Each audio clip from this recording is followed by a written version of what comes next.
Thapa sir भर्खर जानुभयो। हाम्रो यहाँ अञ्चन यहीँ थियो। हेर्नुहोस् उहाँ चाहिँ हुनुहुन्छ सभासद कल्पना गुरामा, यहीँबाट जानुभयो। अञ्चन यहाँ चलिरहेछ। अञ्चन यहाँ छ, उहाँ चलिदिनु भयो। एकपल्ट नहेरिकन। यहाँ हुनुहुन्छ मणिराज डम्जन, उहाँ चाहिँ हुनुहुन्छ यसको प्रधान।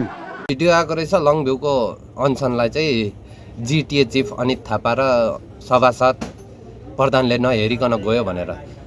अब अनित थापा जिटिए चिफ कम बिजिपिएमको अध्यक्ष हुनुको कारणले गर्दा चाहिँ योहरू हेर्नु भ्याउँदैन।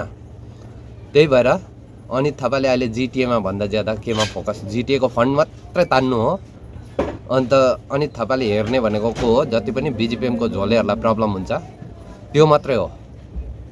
अरू यो लोकल गभर्मेन्ट भनेर त्यत्तिकै पहाडवासीलाई जिटिए चाहिँ चुतिया बनाउन लागि मात्रै राखेको जस्तो लाग्छ।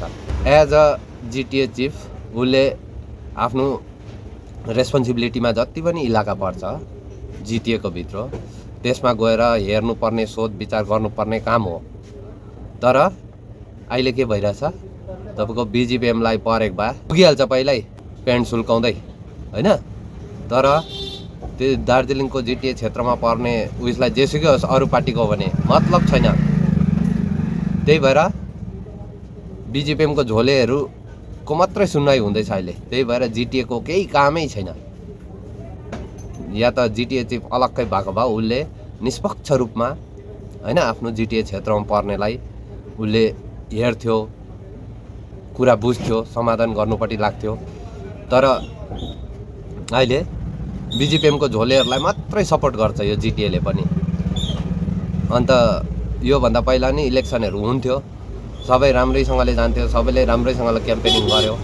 तर योपालिदेखि के हुनु थाल्यो, कसै क्याम्पेनिङ जाँदा एट्याक हुनु थाल्यो होइन, बाटोमा प्रोभोक गर्नु थाल्यो जनताले कि अर्को पार्टीको आउँदैछ भने त्यहाँ हल्ला गरेर।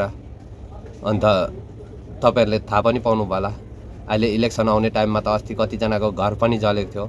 यो सब अब जस्तो टिएमसीको गुन्डाहरूले गर्थ्यो नि त ल सिलगढीमा, त्यो सब पहाडमा सरिसकेको छ। त्यही भएर म चाहिँ भन्छु अनित हटाऊ पहाड बचाऊ।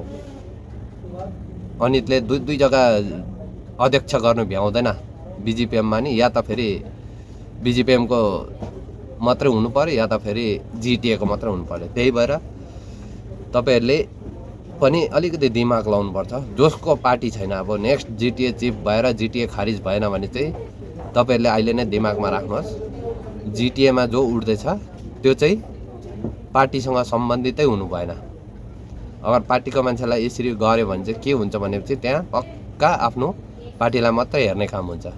जिटिए भनेको लोकल गभर्मेन्ट अलग चिज हो। त्यसले चाहिँ त्यो आफ्नो क्षेत्रमा आफ्नो रेस्पोन्सिबिलिटी जिटिएको क्षेत्रमा जो पनि पर्छ त्यसलाई निष्पक्ष रूपमा हेर्ने काम हो। तर पार्टीले गर्दाखेरि चाहिँ यो आज तपाईँहरूलाई इग्नोर गरिरहेछ, सिधै छ कुरा। त्यही भएर जिटिएको इलेक्सन आयो भने यस्तो दोग्लाहरूलाई चाहिँ जिताउनु हुँदैन। अब बिजेपी सरकार आयो भने त जिटिए त खारिज हुन्छै हुन्छ होला। त्यसको बादमा चाहिँ एउटा पार्टी मात्रै रहेर जान्छ, ठिकै छ। जिटिए त हाम्रो पहाडमा साह्रै गर्ला जस्तो त देखेको छुइनँ मैले। जिटिएको नाममा बस जिटिएको फन्डबाट टी सर्टहरू मात्रै बनाउनु हो कि, चाना घोटाला मात्रै गर्नु हो कि होइन, अरू घोटाला मात्रै गर्नु हो कि।